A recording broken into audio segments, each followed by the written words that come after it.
You're listening to Sit, Talk, and Listen podcast with your hosts, Payroll Rob and Zadie Bauer. Live. Welcome. We are here. It's June 30th, 2024, episode 11 of Sit, Talk, and Listen. We are getting together today because I got shit going on tomorrow night. So, Xavier, I'm glad you're here. Glad we're doing it. We're live. Is there a June 31st? There is not. Oh, tomorrow is July 1st. Starting off the month hot with a fresh pod. Get your rents paid. Dude, I feel like I'm one of the last people in America that still has to get a money order for my rent because my landlord wants me to pay through Zelle. Because you don't have checks? You can get that too. You can get a checkbook. Yeah. Yeah. If you don't want to get a checkbook, then you got to get a money order. So that's where we're at. Past transgressions in my life, I am currently banking with Chime. No other bank will have you? Is that what you're trying to say? Yeah, that is the current state of affairs that I'm in. Interesting. They said, this guy's got money, we're not interested in the money that he does have. My name has been flagged throughout local bank establishments. I didn't know they all talk. I went to a credit union a couple years ago, and everybody talks. In the banking world, brother. Best believe it. And it's funny that they have these high standards and stuff. Like the banks aren't the biggest scum bags. I didn't know we were going here. Biggest morality, please. It's they want to judge me and things that I've done in the past.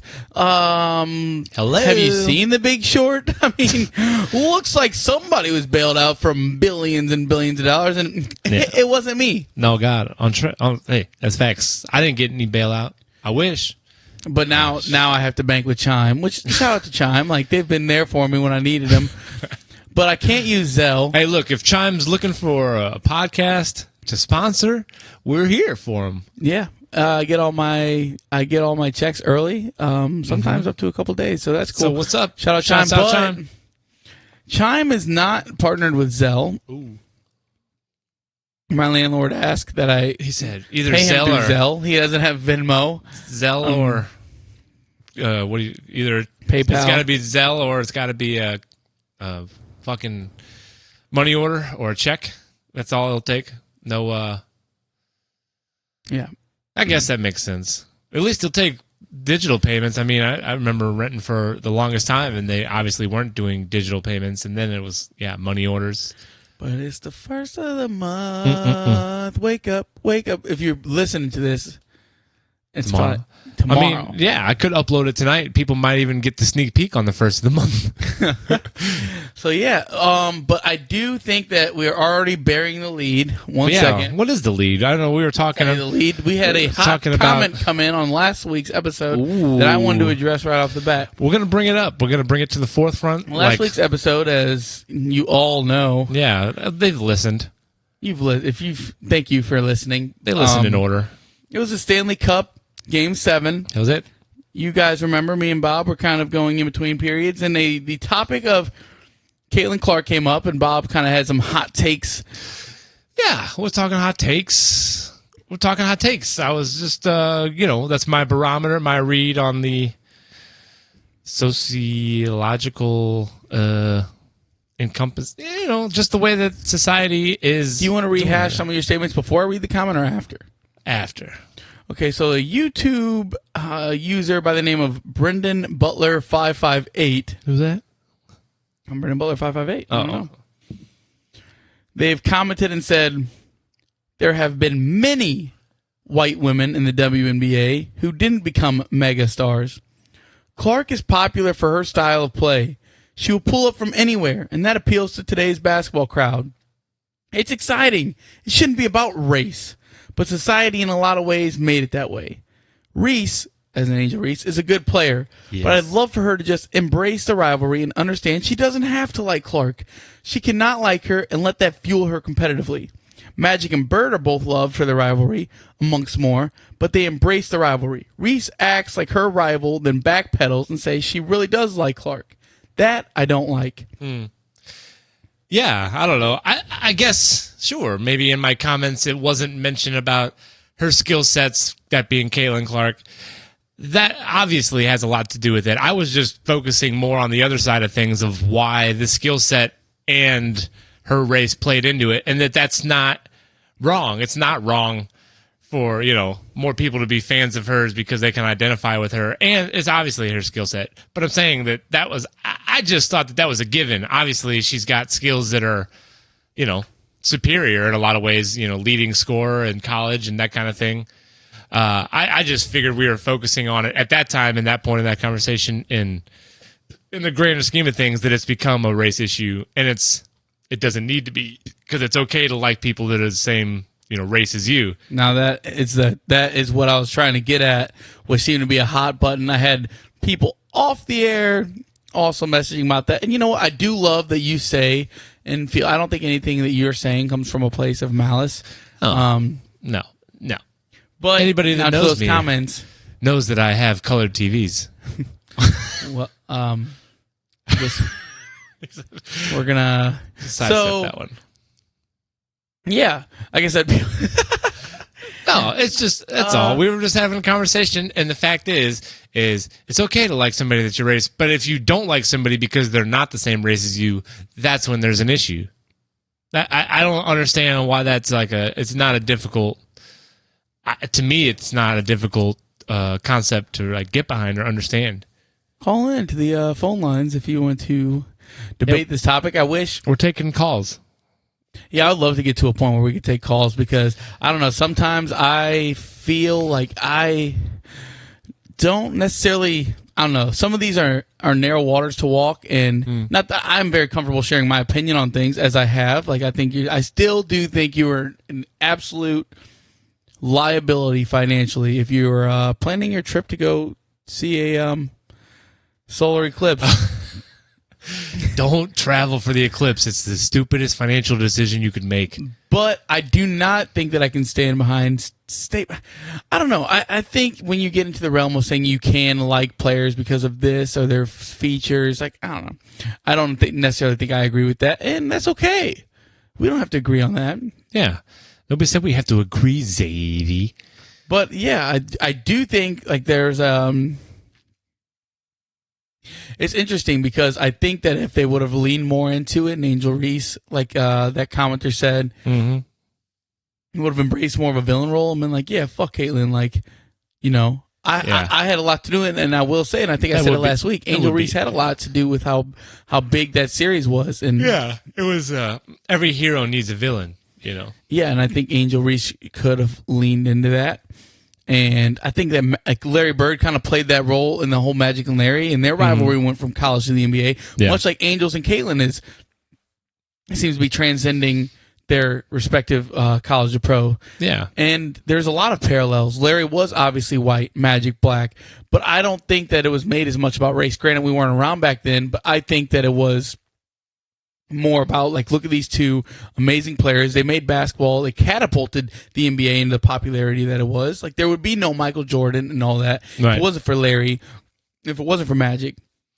Yeah, it's they're going to be doing something for the WNBA in the next handful of years. That's it's new territory for the WNBA. They haven't obviously swam in these kind of waters of large crowds and sellout crowds, and that means growing TV numbers and all that kind of stuff. So why not embrace it? It's only making sense because you see the growth that it's had in just a handful of years that they've already, kind of both been competing at that high level.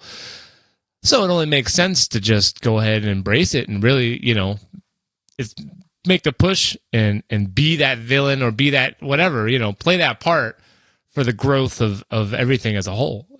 I think it's good.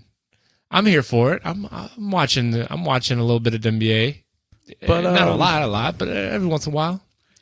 Yeah, and we got the Olympics coming up. I don't know. You gonna watch any Olympics, dude? And I cannot remember now if the last time we recorded was that before or after Athene Mo, the favorite, had fell. It was.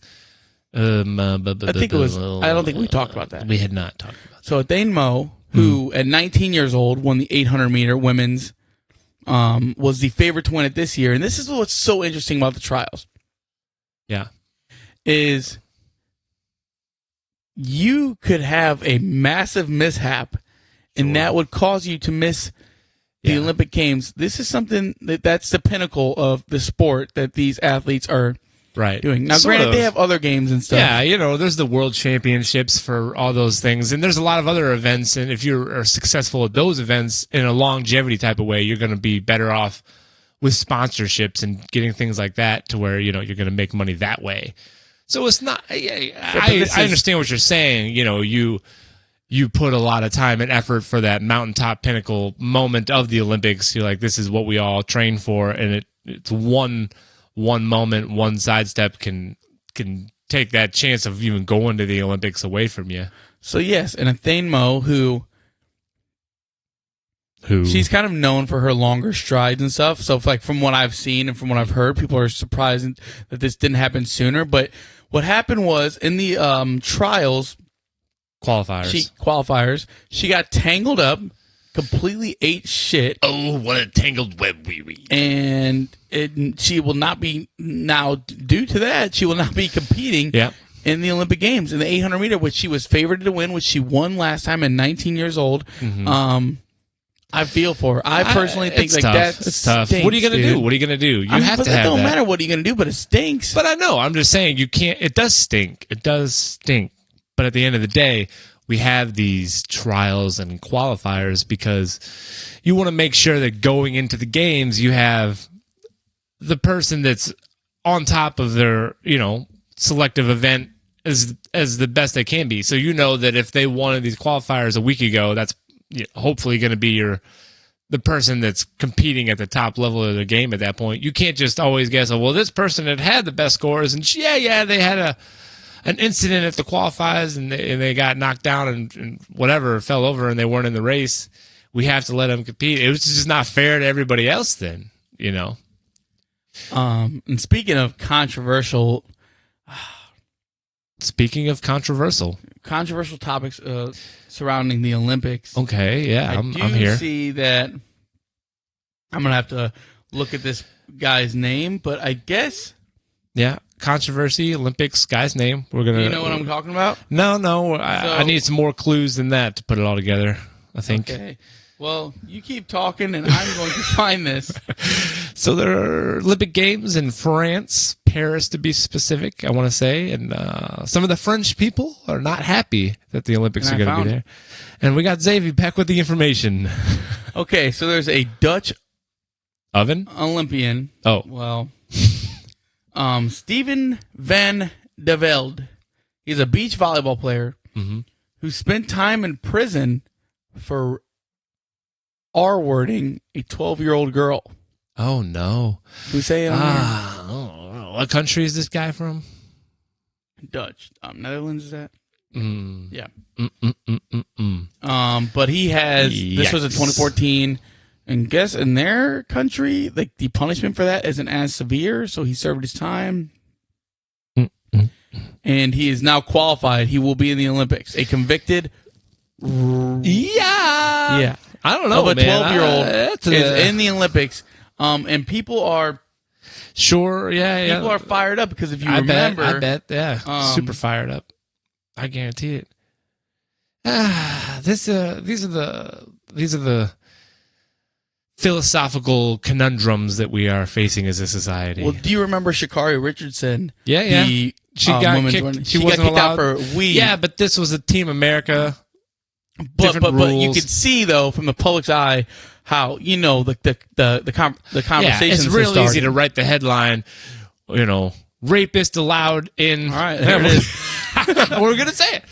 They're allowed in the Olympics, and pot smoker denied. It's like a obviously triggering headline. But when you look at it, it's like, well, it's not. I don't know. It's like the justice system of the Netherlands decided a guy's fate, and if he's done what they say, is he just then not allowed to compete wherever anybody decides to, keep him away? They're like, well, this guy obviously did some pretty fucked up things. Never let them,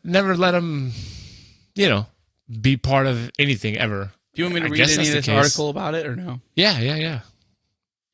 Okay, so it says the Dutch Volleyball Association and Dutch Olympic organizers are standing by their decision to send a man convicted of rape to the Paris Olympics this summer to represent the Netherlands in beach volleyball. In 2014, the man, Steven van de Velde, now 29, traveled to England where he raped a 12-year-old girl whom he met on Facebook. Oof. A British court sentenced him in 2016 to 4 years in prison. A British court? After a year, he was transferred to the Netherlands, where his sentence was adjusted and based on Dutch law. In total, Mr. Van de Velde spent just over a year in prison. Afterward, he received professional counseling, the Volleyball Association said. The Dutch Olympic Committee and the Dutch Volleyball Association are allowing Mr. Van de Velde to compete based on the advice of experts who they say have deemed the chance of a repeat offense very low. According to the association's website, Mr. Van de Velde resumed his beach volleyball career in 2017. While international news media covered his Olympic participation with a sense of outrage, the story did not gain much traction in the Netherlands. Dutch news outlets largely reported on international media and how they covered the case. Yeah. And there's more, but, I mean... I don't know. What's a tough the one. what's the right thing to do? It's tough to say. I personally think, it should be easy enough to find a replacement beach volleyball player for this guy to where you don't need to have a guy that's convicted of doing this kind of thing. Also, you could say he served his time, and my opinion is, okay, part of your punishment also should be you blew your privileges for the Olympics. Yeah, you served your prison time. You can be a free man society, which seems like very loose laws. Yeah, and that's the case, I guess. Really, it's part of the punishment should be it's a judgment by society. You rape anybody, there's your privileges. No matter if your country sentences 30 years, 6 months as the Olympics go, that should be it. Yeah. No, I think I agree with that standpoint.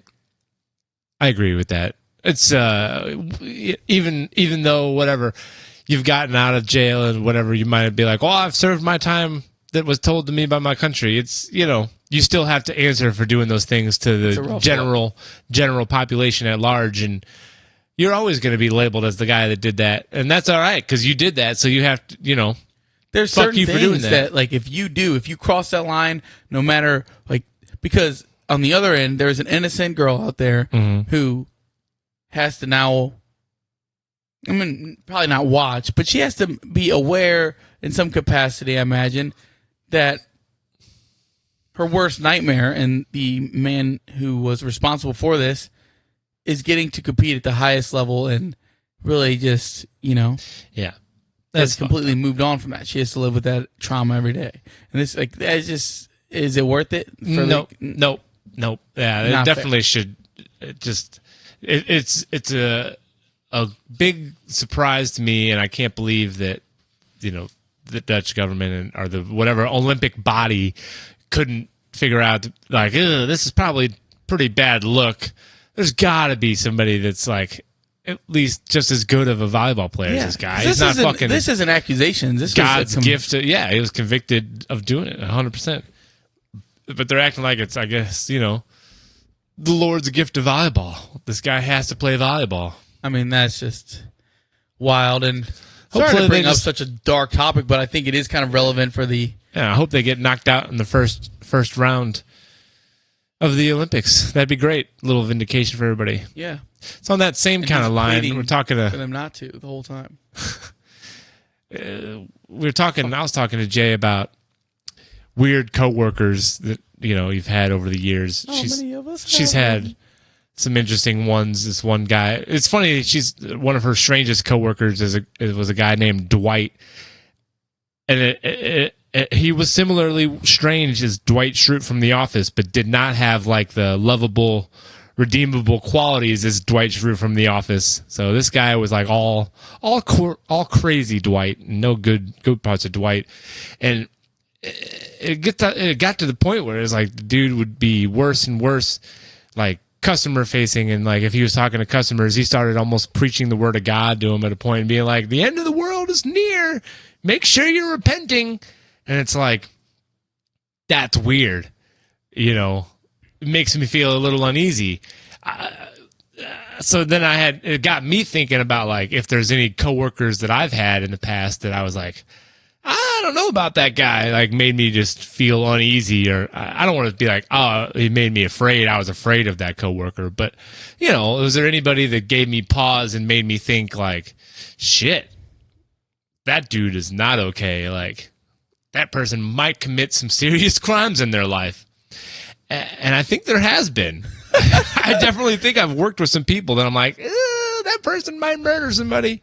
I mean, oh yeah, it's like, first of all, let's look at some of the lines of work we've been in. We've had some blue collar outside jobs. Yeah. That doesn't necessarily scream outstanding members. Not to. Sounds like you're disparaging a whole. Why would you think that blue collar people? Well, I mean, I still currently do blue collar work, and let me tell you, let me tell you, brother, you meet some interesting people there. Yeah, by and large, white pride folks. And that's one of the names I thought of was Matt Burke. Mm-hmm.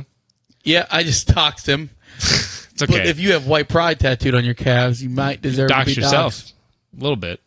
Is that one of the names that crossed your mind? Yeah, it definitely one of the more eccentric of coworkers, and one that you're like, yikes, this person is caught up in some shit. Hell, I don't know.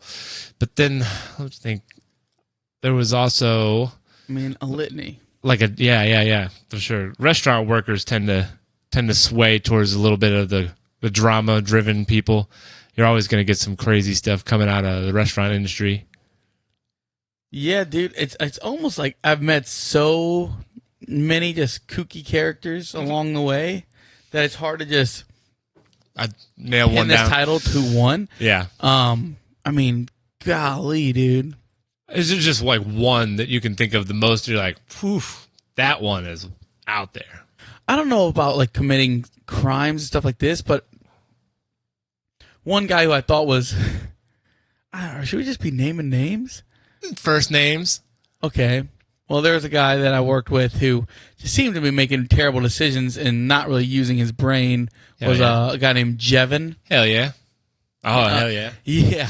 I mean, that name sticks out for a guy that just did not seem like he was down a path of doing anything good. Yep. I mean, for reference, he came in.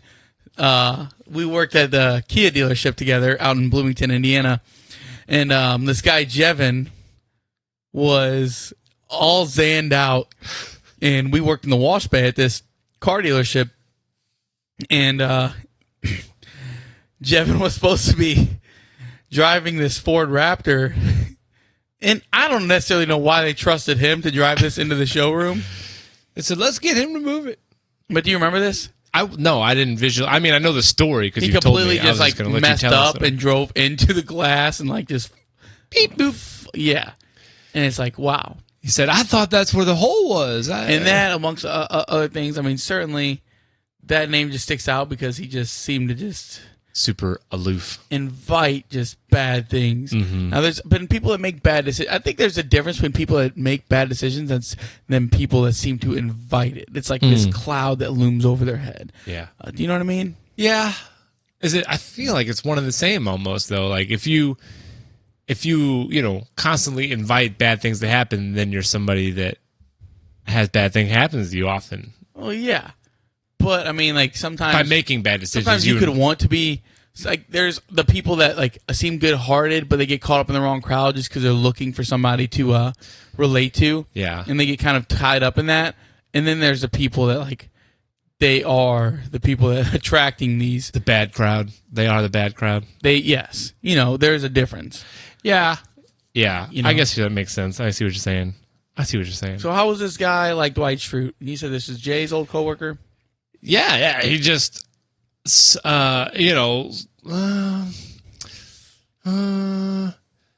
like I guess I'd say he was like him in just how bizarre and off the wall he was. A customer would ask a question and he'd answer it in a way that would not make any sense to the customer, and he'd be like, "Well, you should know that." Like, how do these guys get into the customer service game?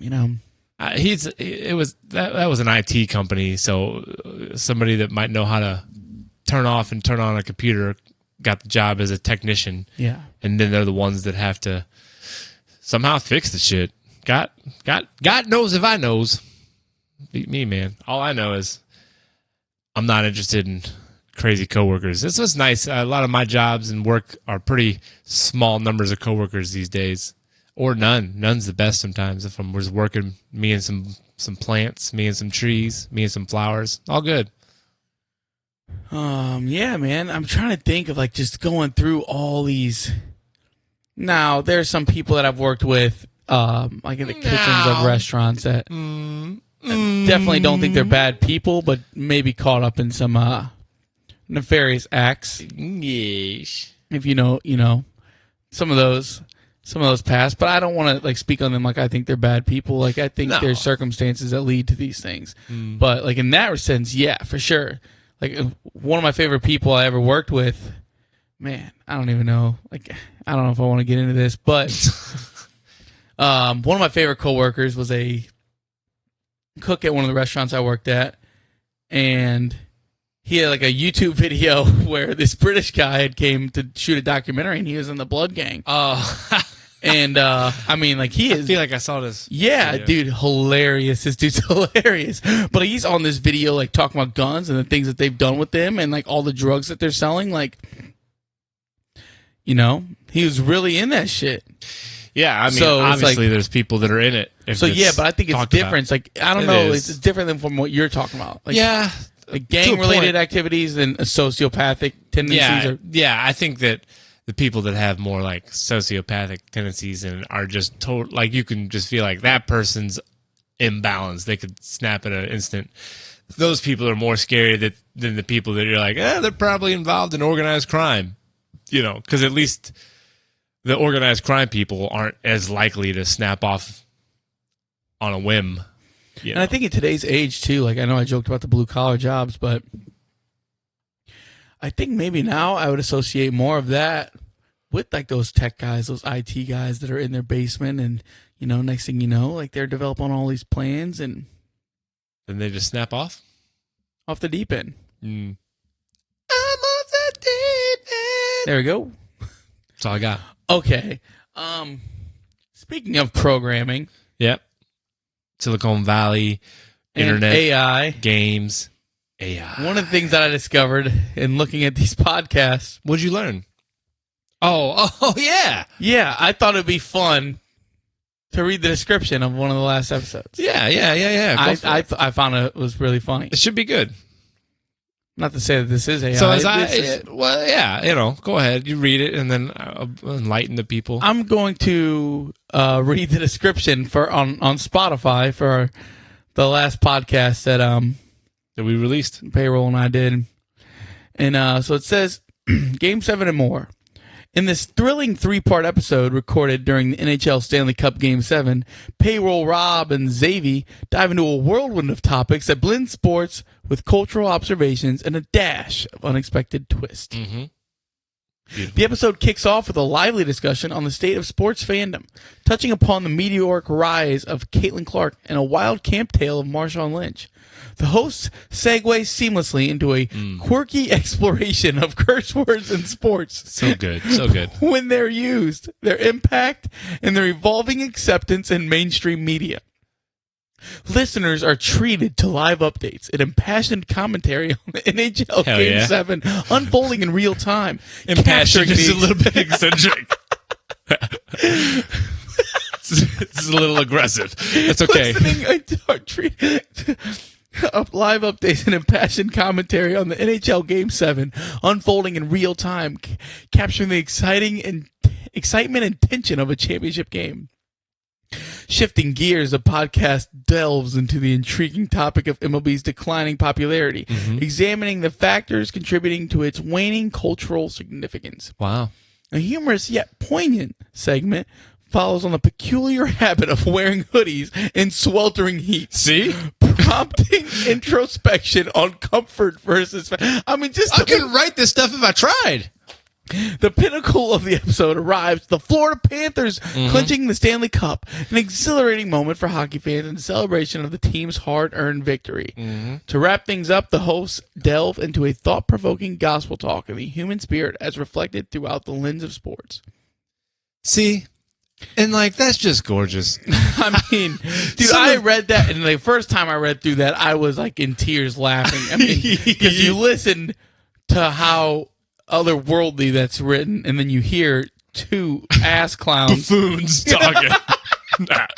That's what makes it great. This is what AI is for. I mean, I want to keep it up, but I want to make it. I want to next week. I want to live read the description that is going to be used for this. I think it's hilarious. Yeah. I think it is a funny segment to sit there and have us read after we talk and we get on here and talk about the ass hat stuff that we do. And then you read the description and you think that you're going to watch, like, man, these guys have their shit together. Look at all these big topics they're going to talk about, and they're going to, whatever, big word us into some other big word.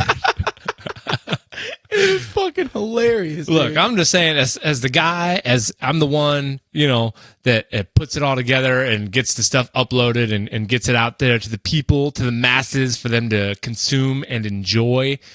After a handful of episodes, I just found myself like, man, I'm not good at writing summaries. I don't really want to do it, but I know that it's useful for like a good, little summary to be posted with the episode. So I'm like, what am I doing here? We got this technology. Give me Chat GDP this bitch. Oh, dude, it made for some good laughter. It should. Because I read it and I'm like, this is great. This is gold. I wouldn't write it myself, but I do think it's fun, and it flows perfectly together, and it brings for some good little content action. Maybe that could just be the segment, fun with Chat GDP. GBT.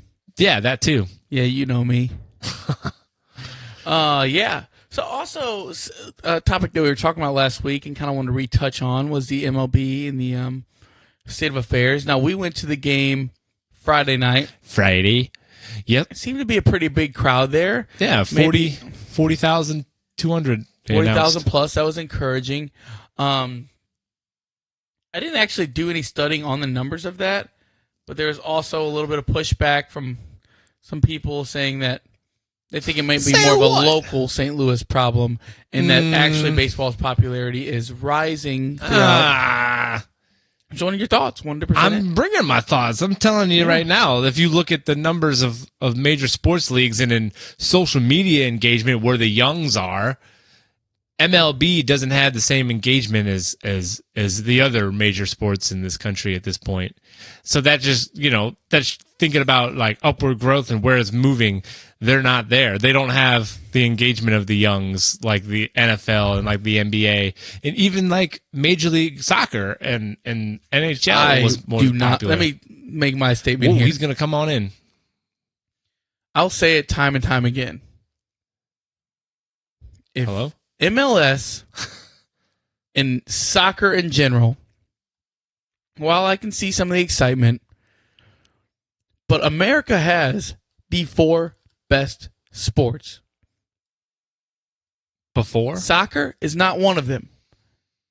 Okay. Even cricket. I don't know much about cricket. Maybe cricket can be up there with baseball. It's legit in India, I guess they're into it. And England. Dude, England, yeah. Look, I could see, but cricket could if I learned cricket, especially, probably more entertaining than soccer. Can be a game that ends more often than not. It ends in a tie. Now, are you thinking, is there a lot of action? No, there's not a lot of action. It is a lot of running up and down, dribbling. Half the close kicks go 5-10 feet over the net. Yeah, I don't know. I'm not here for all this soccer slander. I get what you're saying. I'm just trying to. You're gonna sit here and tell me the most popular sport in the whole world. It sucks. Everybody is wrong. Everybody else is just wrong. Dude, they need to wake up. Be reevaluated. I mean, yes, because it's the oldest sport. America's only been around for 250 years, and yeah, it's the oldest sport. There's been sports going back. Wrestling, also better than soccer. Running, swimming, better. Is it better? Because you know why? There's a winner. There's a winner in these. Yeah, I mean, look, I'm with you. I want a winner in How the games can there too. be what is S.T.L City at?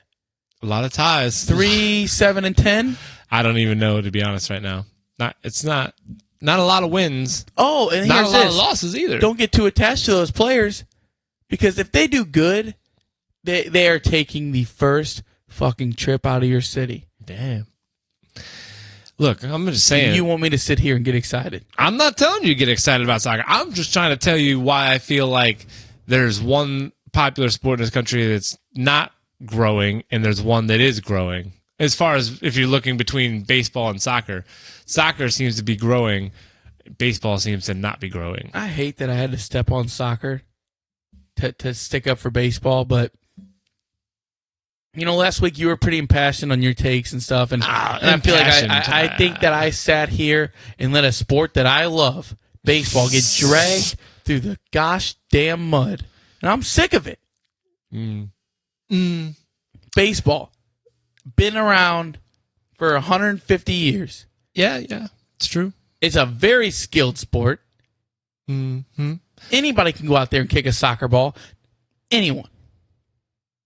When you're a little kid, you can dribble a soccer ball at 2 years old. Granted, I do know there's levels of skills. But at the end of the day, anybody can kick a soccer ball. Yeah. Not anybody can hit a 95-mile-per-hour slider. Okay, you can't compare the two. Yeah, you can. Yeah, you can. On a professional level. No. On a professional level, no, I can go out there. You can't say anybody can kick a soccer ball. Not anybody can hit a 95-mile-an-hour fastball. It's different. No. That'd be like saying anybody can hit a soccer ball. Well, anybody can hit a ball on a tee. If a soccer ball is sitting there, you can walk up to it and kick it. Yeah. If a baseball is sitting there, you can walk up to it and hit it off the stand. If a ball is getting past you at full speed, for you to corral that ball in and then make an athletic play with the ball. There's corner kicks in soccer where there's nobody running at you. There's never going to be a moment in baseball where you're not trying to hit off a professional baseball player. And they're pinpoint landing those corner kicks right to where a player can get their head on it into the thing. You don't think that skill is just as impressive as being able to line up a 95-mile-an-hour fastball? And you're telling me, okay, so most of the time, yeah, goals can kind of be exciting, but how often is there a crazy... Now, that bicycle kick that I saw England score earlier today, that was cool. I think it tied the game, though, for them, ironically enough, in a game that they should have won. But isn't it awesome ironic? Goal. Yeah. And most of the time, though, the goals aren't even that crazy. Well, but that's what keeps you coming back for more, is those times when it's absolutely insane, the athletic ability that it took to make it happen. Within a game. Now, I get the average person. So now you're saying that soccer fans are stupid. Most. That's what I'm hearing. I mean, look at... I'm not saying the soccer fans are stupid. I'm not saying that they're stupid. No, I'm not saying the soccer fans are stupid. What I'm saying is that it doesn't take a lot of intelligence to enjoy soccer. So it's like... So he's saying that only smart people can like baseball. No. Wow. But I think people's problem is they don't want to have to use their brain when they watch sports. But that's fine. But that begs the question then, what kind of entertaining are you getting out of soccer when there is these sports with fast action? Say you don't like football, baseball, hockey, baseball, like soccer. Explain to me. Explain what? I wish that there was more ears that were going to hear what I have to say about this. Whoa. We got a lot of ears. And I will watch the World Cup. I will, but really, I just had to slander soccer on baseball's behalf today. I see that. You're coming with the machete. You're taking it out. I'm just trying to say, if we think about 50 years in the future from now, where baseball will be, where soccer will be, in American relevance, I think baseball will still be bigger. Relevance. That's the word I'm looking for. Baseball will still be bigger. In 50 years? Because right now, okay, so is it going to pass? Is it going to pass any of the English Premier League? Is it going to pass La Liga? Is it going to pass any of these major European leagues? Because right now, American sport is where players get set out to the pastures. Yeah. We'll give Lionel Messi $60 million a year to try to bring some viewership.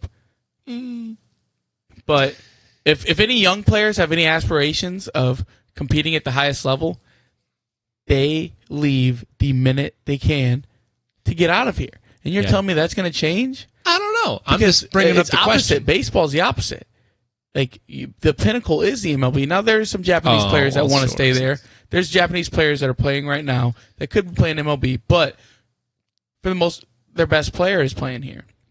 Yeah, there's something to be said about that. I'm just meaning in the interest in the sport in general, regardless of whether or not you got the top tier players. I don't know if the Wake up, America.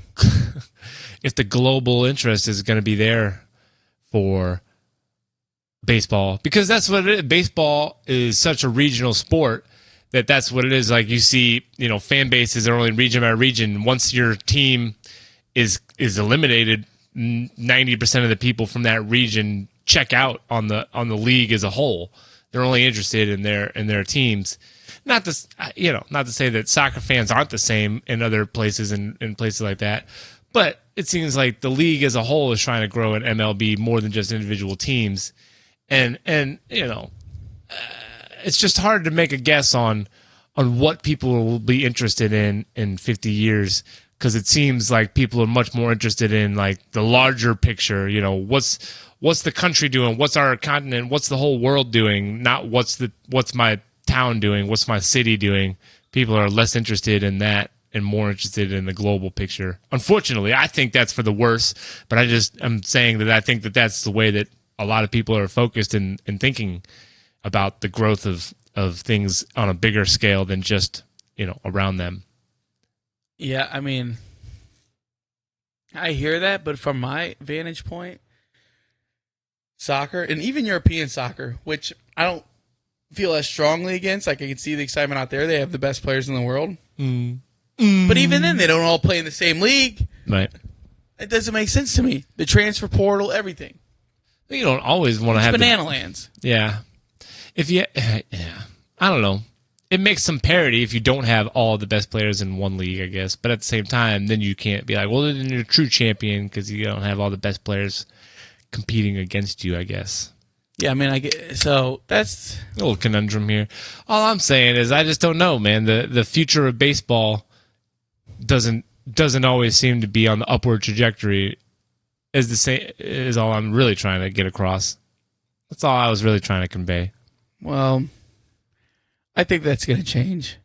I think with sports gambling and all that stuff, I think that it's a lot more fun to bet, and I think the public views it's a lot more fun to bet on baseball, and we seem to be shifting to a country that is trending a lot more into the sports betting. I think that's a slippery slope, unfortunately. Do you? I'm all for I'm all for personal freedoms. If you want to do something, by God, do it.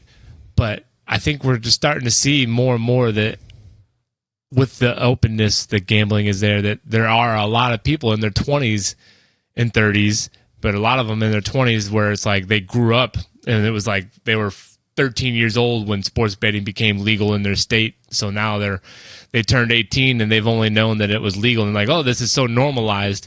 And then next thing they know, they don't have any money. They're so used to losing $200, $300 a month in sports betting. They're not building anything towards the future. I think 20 years from now, 30 years from now, we're going to see economists be like, yikes, maybe we made a mistake allowing people to, spend all their money in this kind of way. No, I agree with you, and I think it's a whole separate issue. But at the same time, I don't know if professionals speaking out against things being dumb has stopped humans from doing that before. It's once there's still humans that kill themselves slowly with drugs or quickly. That's the thing, I don't have the answer of whether or not that's the right or wrong way. I don't know. I feel like I've always been on the side of just let people do whatever they want to do, and if that's going to be a detriment to their own personal self, then that's a detriment to them. But it does get to a point where enough people being detrimental to themselves becomes a detriment to society as a whole, right? Like if you have a lot of people that are struggling with whatever because they're dumping their money into addictions or gambling or whatever it is, they're not then helping society as a whole, if that makes sense. Because it takes everybody to be able to make the thing work. Unfortunately, everybody has to do some work to be able to reap the benefits. You can't just be a leech on society and drain resources. I don't know. It's a tough question. That's all. I'm not saying that I know one way or another what the correct answer is. I'm just saying that we might look back at this 20, 30 years from now and see a reversal of a lot of the gambling, being allowed. We'll see. We may, but I think they're putting lots of billions of dollars into kind of promoting this addiction to a lot of people, unfortunately. And I'm not saying that's right. Well, that's just they did that with alcohol, and then that was banned, and then people were still drinking, and there was more crime than ever. So they said, let's just bring it back. And then they pumped more money than ever into advertising of alcohol. And that's where we are. It's so normalized, being an alcoholic, functioning alcoholic, any of those things. I mean, it's kind of funny because like the only one moral high ground that I guess American lawmakers stuck to was like no advertising nicotine and stuff. But it's like, oh, but you can advertise any of these other things that are going to slowly, all the pharmaceutical drugs. Yeah. Oh, 100%. This is a whole nother topic, but listen, do you feel sad sometimes? You should ask your doctor about Xanax. The side effects are death. I mean, dude, the side effects are so long in those. But say if you have itchy elbows, ask your doctor about this drug. The side effects, Skyrizi. Yeah, the side effects are dry mouth, dry knees, death. You're like, oh great, I got my itchy elbows taken care of, but I just have dry mouth and I bleed from my asshole. Title of the now. episode: Dry mouth, dry knees, death. Write it down, Tony. Oh my goodness. What else is? What's up? Yeah, what else was the lead? Did you have any nickety notes? Little nick notes? Those were some of the those were all the nick notes that I made like physically and mental. Write that down. Nick's notes. Nick's notes. I mean, dude, I definitely feel like I mean, what else do I have? I just went on a 20-minute tangent about the sport of soccer. Yeah, I don't know. It sounds like you need some more stuff. I mean, there's a lot of things. There's a lot of we didn't even talk about maybe we're not a political podcast, so maybe we're purposely trying to not talk about it. Here we go.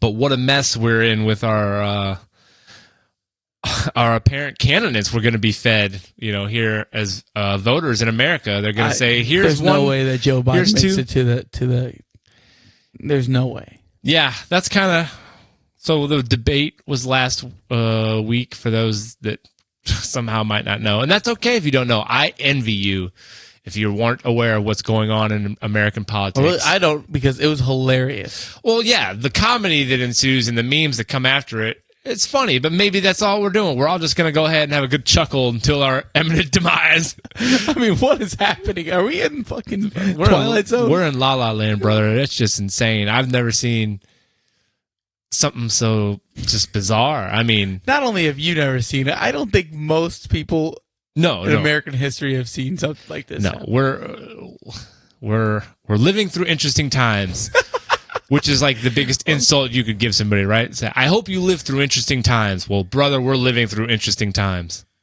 I mean, what has happened? Sports Center's trying to update you about something. Yeah, I can't figure out how my notification sounds get turned on. Like they never are. But anyways, yeah. And say what you want, and Joe Joe Biden was gone. Yeah. It's a mess. And Trump, Trump talking about it. I've seen him golf before. Can't even hit 50 yards. I mean, they were talking about golf handicaps in the presidential debate. That's going to be the leader of the free world in. We want to know your thoughts on how we can make sure we have Medicare and Social Security for people as they age, and that we're going to have this in longevity. Well, let me tell you about my handicap. That wasn't his handicap. He's such a liar. I had my handicap down to a 6 in the Barack Obama candidate. That's his biggest lie ever. He was never a 6 handicap. I was an 8. It's like these guys are just ridiculous. I don't even know, man. It's must watch, though. It is must watch. For purely comedy. It's not even comedy, though. It's like tragic. You're watching a tragedy. It's the downfall, man. But I mean, again, what are we gonna do? How much pull does the leader of the United States actually have? It's not so much about the pull that they have on decision making of the country. It's the face, and it's like the starting to sound like them. Because I said the 3 times. Jesus Christ! I'm just joking. they're the spearhead, right? You know, they embolden people in a sense, right? They make people feel good about acting the way that they're acting, and they get people, you know, fired up about certain things or the other. And I'm sure there's obviously tons of other pieces that go into play with true decision making and like policy, you know, implementation. But at the end of the day, these guys are the you know, the talking heads. They're the ones that are the leader of the snake, and they're the ones that people will rally behind and be like, yeah. And right now, all it is 100% division, like just pulling people apart. And there's no, you know, nobody's trying to reconcile anything. They're just trying to fucking say, we're right, you're wrong, you're right, we're right, you're wrong. I will say, though, as far as the division goes, if anything has came from the debates, it seems like now more than it has the past couple of years, is some people are kind of like, they're kind of laughing together now, like, okay, this is... Maybe. I hope that's the case. If anything, everybody'd be like, okay, this is too much. This is way too ridiculous. We all need to do what? But I think Vote that's what for an everybody independent? gets. I think That's this it. is exactly what we get. I mean, this is what we deserve. It's what we get. Because For what? Being for everybody, since the society definitely deserves this. our society or just Oh people? yes, oh yes. For the last 20 years, people have been chose aside, Yeah. Well, and they have been so close-minded of anything that the other Yeah. side has to say. Mm-hmm. Everything has been, I view this, and that way I will align all my views with this, and vice versa. Right. So I do think, yeah, the closed-minded culture that we have chose since 2004, there's always been closed-minded but culture. it's ramped in the days of social media. Yeah, it definitely People have seems taken a side and we've been so swung to, hell-bent in it you have to that be- nobody can see anything at all from the other person's perspective. I think this is what we get. You want to be closed-minded? Here you go. Here's your two options. Mm. And what do you think we deserve better as a society? A society that hates? A society that Maybe speaks we just out go without so a much? president for 4 years. Yeah, Is that an option? Can we just govern ourselves? But I mean, I just have to say, like, as a society, we have failed. And nobody is to blame but said society. And I know people don't want to be like, me, Failed. I'm the problem. Probably. Probably. If you're thinking that. Could be. What's a failure of a society, I guess, is the This. qualifying question. This. I feel like I'm living in a failure of society. No, I think it's only failure once we've been invaded by another country and then taken over Well, by that's their going to be government. hard. America has a very advantageous, Geographical position yes. and other stuff. Yeah. We're spread out, you know. I didn't know I was going to be taking such strong stances on things today, but that's where I'm at. Xavier Strong stance. It's okay. Somebody's got to be. I don't feel like I've been. Well, it just feels like quite often society blames their leaders and stuff like that, but it's like, how do you, like, you have to sometimes wonder how this has happened and allowed, like, and it's been because of that. Yes, sure, there might have been things involved. It's usually greed. This has been part of the plan by the powers that be. That's usually to manipulate greed. you. Just always and- greed. Yeah, it is. And sometimes sometimes you have to. Sometimes the people that don't even want to participate have to, because that's how the world has been shaped by the rest of society.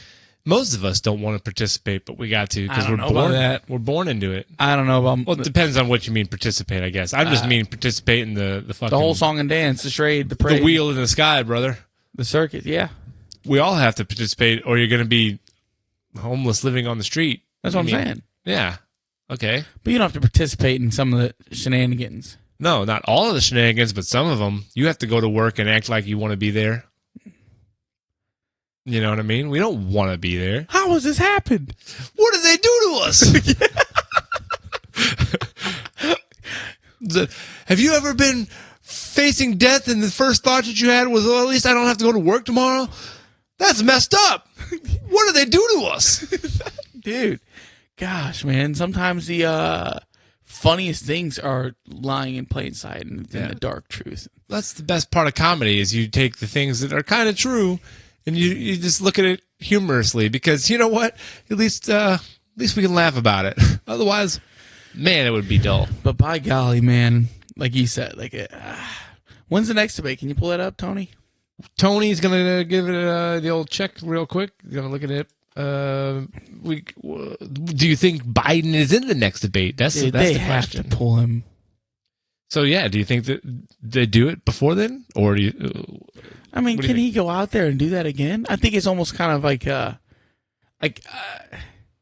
is there anybody still on? Is there anybody on the Democratic side still endorsing Biden?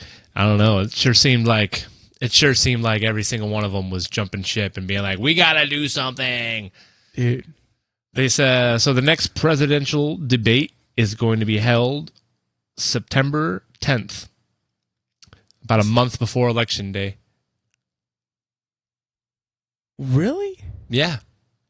I feel like there's way more debates usually.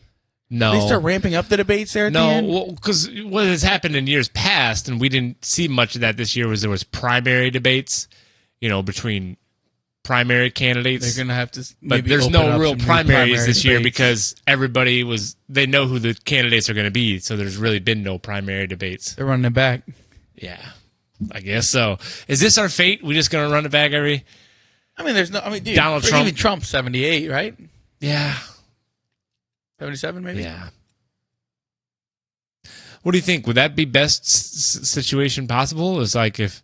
this is about as political podcast as we can.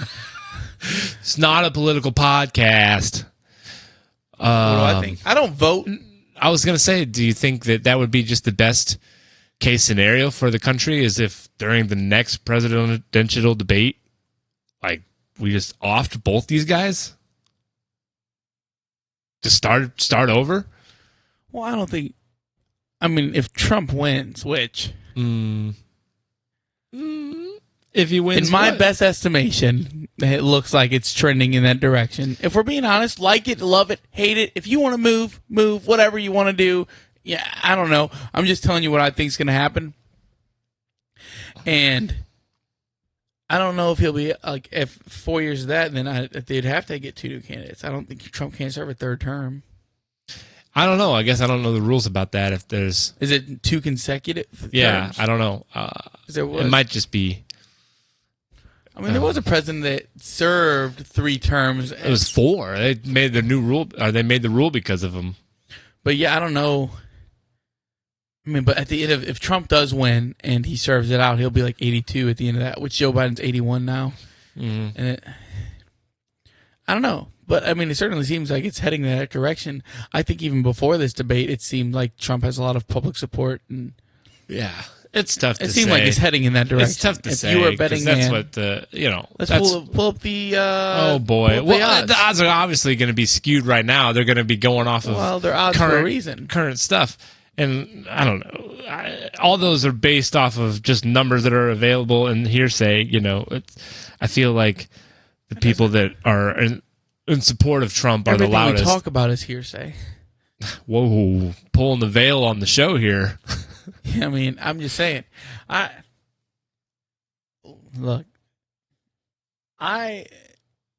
an outsider, and maybe people will hear me say, "Oh, he says he doesn't vote," so shut the fuck up. But literally, what?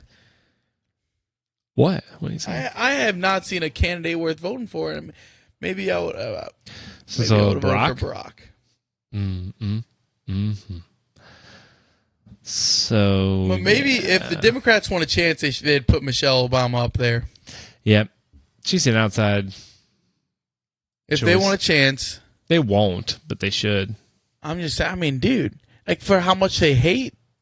Yeah, Donald Trump, you would think they would pull out the big guns, right? Headline from Newsweek 2 days ago: Michelle Obama odds surge to replace Joe Biden after debate. Interesting. He said, interesting. It says, here's CoinDesk 2 days ago. Trump's odds of victory surged to 67% on Polymarket post-presidential debate. He said, we'll see, guy. We'll see. I obviously know that right now people thinking about the Democratic Party are like, yikes, no, we can't. I've thought this before that debate, to be honest. Yeah, I told you months ago that I was pretty sure that Democrats were going to find a reason to oust Joe Biden and put somebody else, running in this place. I said that probably back in March. Maybe not on the pod, but I said it. We're going to stop saying this isn't a political pod because it seems like every week we have a pretty political segment. So we are a pod. It's not a political podcast, but it's not a political podcast. We definitely talk politics on here. Yeah, but we're two idiots talking politics. So We're it's two not idiots talking real about anything we talk about. We are two idiots talking about them. Yeah, okay, that's fair. There's never anything that I've talked about that should be taken seriously or professionally. I am a buffoon. I don't know. Sometimes I think we give pretty good advice, but we're still idiots. My comments and thoughts come from a lot of passion, quite often. They're not often digested, and I like to think most of my I always pause myself there. I try to most of my takes are not based in fact, which is all right. I try to be unbiased, though. I try to look at the whole picture. And that's where I'm at. I won't pick a side if I don't know anything, but I also don't care to research anymore or know anything. I want somebody to tell me what I need to know. Yeah, but then you're listening to who? Why does this person have a right? Yeah, but then I'm going to ask That's them. That's why we are where we are. But then I'm going to ask them questions against what they're doing. I'm saying, so why? Do that. So, I'm not immediately going to buy into what somebody's telling me. I'm going to question what they're telling me, but I don't want to research it myself. So I just want somebody that's educated to tell me things. You know what I'm saying? Yeah. But I'm not the educated one on any topics, and it's hard to be. I got time to sit down and to be educated and read articles and write notes. Ain't nobody got time. If you got time starting quarterback colleges in the early 2000s, dude, I can be the educator on that. I'm like old boy that doesn't want to watch game film and got the big contract. Jamarcus Russell. Yes. He just got in trouble, I guess, from he was a high school coach somewhere, but he was stealing money from the school, so he even got, hell yeah. I mean, that just seems right on brand. Yeah, for the I think I was thinking of who was the guy that just had the clause in his contract? Oh, Kyler Murray. Kyler Murray, yeah, that's me. But Jamarcus Russell, you know that story, right? About not watching film and stuff? Yeah. That John Gruden had gave him a blank DVD to take home to watch, and he came back, and he was like, which play was your favorite? And he was like, oh, all of them, man. It was a blank DVD. If somebody ever says, like, that's such a cop-out on something when somebody asks you, like, oh, what's your favorite, this and that? Oh, I just loved it all so much, man. I couldn't even decide. You know that one from where LeBron said his favorite movie was Godfather 2 at a press conference, and like, what's your favorite quote? And he's like, oh man, like all of them, man. It's too hard to tell. And they're like, well, just give us an example. Some of your favorites. Man, I can't even right now. Completely just, that's buffoonery. Like he never even seen Godfather 2. Probably, yeah. Speaking of LeBron and Lakers, Xavier's Lakers fan. I guess we can delve into that. What do you? So nepotism. Everybody sees Bronny James drafted by the Lakers, and they're like, is this guy even worthy of being drafted? Questionable, right? Like there was players that weren't drafted that had better stats than Bronny James. Wow. But then again, those players didn't have their dad playing on a team for, being in the league for 20 years or whatever he's been and being the star player. That kind of thing gets added in, unfortunately. Well, and there's a lot to it. Yeah, I do definitely think there's a bit of nepotism going on here, but also the second round in the NBA, the odds that those players become impact players are very small anyway. So people are, it's like, quit your bitching. Also, there's almost just as good of odds, if not better, to be an undrafted. If you're undrafted, then you have the ability to go try out for whatever team you want. Yeah, okay. They'll have you. You can't just show up and try out. I don't know for sure, but it seems like there's just as many undrafted guys that there are second round guys that become impact players for their team. Right. So that whole narrative is just more so because of the LeBron's getting Bronny James. It's like, shut up. Yes, the nepotism. If you want to be annoyed by that, that's fine. But let me tell you that this is America. And they're like, I don't know. Nepotism's been around. End of the day, it's tough. You know that's going to happen. It happens in all walks of life. You know good damn well if you're working at a place for however many years, you could be the best worker there. And if the boss's son turned 18 and he needs a job, the boss's son's going to get the best job that's available. Also, is it that crazy, though, for a second-round pick to take it? Okay, first off, Bronny's stats weren't the best, and I am not going to argue with those people. He also had, like, heart issues. Exactly. And if you're going to take a second-round flyer, you have arguably the best player of all time in the world on your team.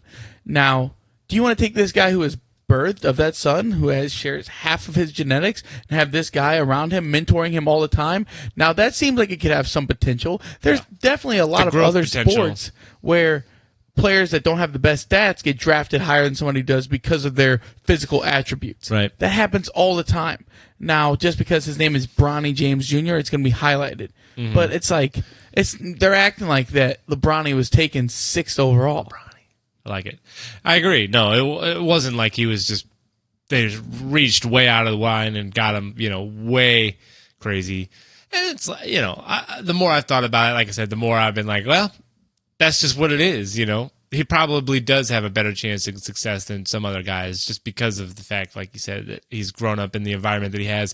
Situations won't be big for him like they were other people, right? He'll still be able to grow and learn in an NBA environment as opposed to other people. The lights might get too bright and they might be capped out with as much as they've already learned. They might not be able to learn more, and they might even regress. And do you think, like I said, second-round picks, they don't often make the team. I wish I had the percents in front of me.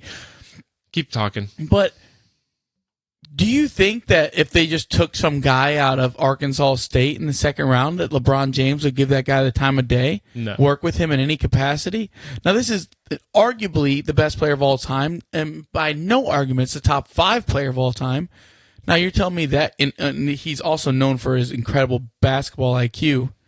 Now, you have LeBron he's going to be around his son all the time in those same facilities, right, and he's going to want nothing more than his son's success. So he's going to pour all that effort into him that he would not with other second-round picks. I mean, it is what it is, but that's the truth behind it. Yeah, I agree. And what do you think? LeBron's going to hold out for a few more years and get his other son involved? Well, now his other son is supposed to be better. Yeah. Let the game talk for itself. Well, and LeBron James at 39 years old averaged 25, 8, and 7 last year. Those are all NBA numbers. I mean, LeBron is not like just hanging on for dear life. He is still playing at an elite level. Yeah. There obviously has been some star players that have been taken in the second round. You're talking Jokic, some guys like Dylan Brooks. Yeah, for sure. Like that. I'm not saying that's not possible. Yeah, of course it's not. I was talking not about just possible. the odds. Sure, Tom Brady was drafted in the 6th round, but I mean, Tom Brady. You think he was good? Well, what I'm saying, are we going to judge every 6th round pick off of Tom Brady's success? Yeah, we should probably. But it's a whole lot of hoopla, and I can see but people also love to have a reason to bitch about something. Yeah, no, I agree. That's what we really are as people. Are just really good about finding things to complain about. It's a 55th overall pick. Humans, we've never had it as comfortable as we have it today, but we want to complain about LeBron James getting his son to come play basketball with him? Oh, that's what we're going to complain about? Really? That's what we're going to get all worked up about? The guy wants to play basketball with his son. Oh, fucking get over it. Yeah, that's where we are. Fucking embarrassment. But if they didn't complain about that, they would complain about something else. Yep. If they didn't take him, if LeBron, the headlines would be LeBron James, bad father, doesn't even use his popularity and prowess to have his own son drafted. I mean, yeah, it's an either or. Well, yeah, that's 100% the case. That's what would have happened. Yep, that's the headlines that are going to be about our show. Like, Xavier and Rob don't even talk about Pride Month. They hate gays. And you'd be accurate in that stance. No, we love the gays. We're gay for gays. Happy for them. I'm happy for them. Do not like you any less or more based off your sexuality. It's true. I'm happy for them. I love that for them. But I mean, I don't. This is taking. You put me in some turns that I don't expect to take here. Sometimes I like to whip around the turnstile and see if I can hit you real hard. And it did. But anything else? what's on the docket? That's pressing the top of your head. What do we got? I don't know. We got big holiday week. Duh. 4th of Talking July. about the 4th of July coming along. What do you think? I mean, we've heard this discussion, but Overrated, underrated fireworks. no. Well, yeah, that can be another discussion. But the 4th of July landing on a Thursday, pretty choice. What do you think? I don't know. I'm kind of skewed in this because I'm fucking scheduled at Ballpark Village Friday, Saturday, Sunday. Yeah, but that's a job that I probably they can won't have show you up working to. any day. Oh. Yeah. Yes, that too. But you know what I'm saying? They're open holiday, not holiday, whatever. So, it's a little skewed in that sense. But I mean, it would be cool Thursday because you could, a lot of people could most take places are going to give you take Friday. that Friday off. Because most places that are shut, they're not going to be going Friday, is what I'm saying. I wonder if I work. Little carpenter action. I don't know, Brant, if you're listening, Nick needs to know if he's working. I think he said we do work 4th of on July, Friday. But maybe You don't work on the 4th of July. No way. Maybe the day after. You think? You think I'm off Thursday? It's a national holiday. You better be off. I mean, it's If he's not, then you better be getting paid time and a half holiday pay, brother. Banks are closed. You know what I'm saying? well, Brent calling the Collier and Thompson phone lines. It's not sponsored yet. We're going to reach out to Zell or whatever. I wonder. I don't know. I guess that I'll report on that next week. Yeah. Let me know what's going on with that. And if I show up to my job, because I'm not only scheduled Friday, Saturday, Sunday. There's not a fucking Cardinals home game. Are you kidding me? What do you have me showing Brother, up for? there's going to be nobody Tumbleweeds there. hit me in the fucking head. It will be. It's going to be seriously tumbleweeds at a restaurant on 4th of July weekend in I downtown will St. not Louis. waste my time. You might have a smattering of 5 If you're people listening to show this, up. Gonzo, I will not be at work this week. Gonzo. Wouldn't he a Fire me. Muppet? Robert Gonzalez is his name. Doxing him. Doxing him. Check. Going down the list. Awesome guy, too. I feel bad that I did that. The only night that there could potentially be anybody down there is the 4th, because downtown's doing, a big I'm not scheduled fireworks. then. Well, that's all I'm telling you. After that, it's going to be Ghost Town City all weekend long, I guarantee you. I won't be there. I'm making the decision live on air. Yeah.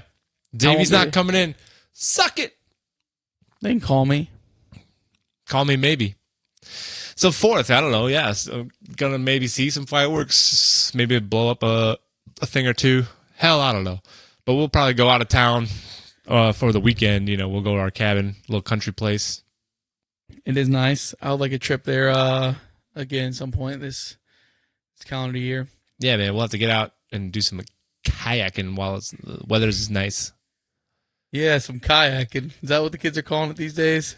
Yep, yakking and yakking, brother. Hell yeah. Hell yeah. Fireworks, overrated, underrated? Overrated. Watching them or blowing them off yourself? Both. Yeah. Blowing them off. Blowing them off. Yeah, what do you need? Blow off the fireworks, brother. Slurp it up. No, I mean, they're overrated. Sure, they're kind of cool, and they're more fun to light up because I got a little bit of a pyro, bug in me. But at the same time, these times are tough, brother. It's $4 for a fucking dozen eggs. I'm not going to go out and buy a dozen Whisker do's, whisker don'ts. whisker do's, whisker don'ts. It's like lighting my money on fire. Sparkling Literally, right? bunghole. You just see it go up in the air and go poof. You're like, oh, that was $20. Dude. Cool. That was $20. Fuck. Hit that Roman candle. You're like, oh, 10, 20. What about going and watching them? A really good display. A municipality that gets a lot of money together, I guess, or like whatever. Downtown, they put on a good display. You can't, knock them for that. Yeah, but half the time I feel like by the time it's halfway through, I'm really waiting for the grand finale. Yes, maybe no.